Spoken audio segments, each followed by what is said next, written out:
বন্ধুরা দেখো, আমি তোমাদের সাথে বাজারে গিয়ে শেয়ার করছি বিভিন্ন ধরনের মাছ।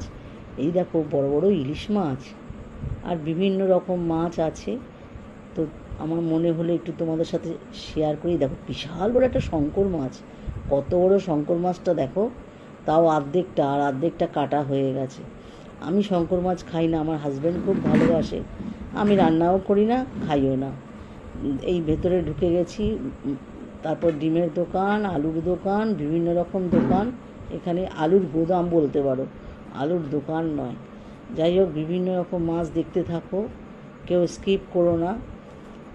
তোমাদের সাথে শেয়ার করছি তোমাদের ভালো লাগবে বলে।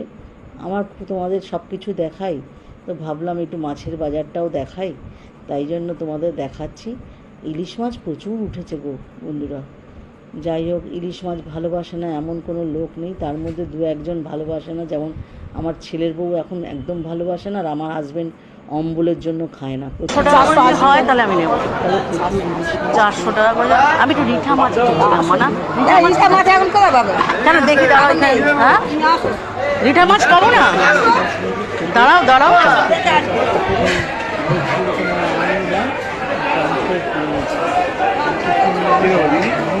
না ওই যে যাচ্ছি ওনার সাথে, আমি একটুখানি ছবি তুলছি বাজারে।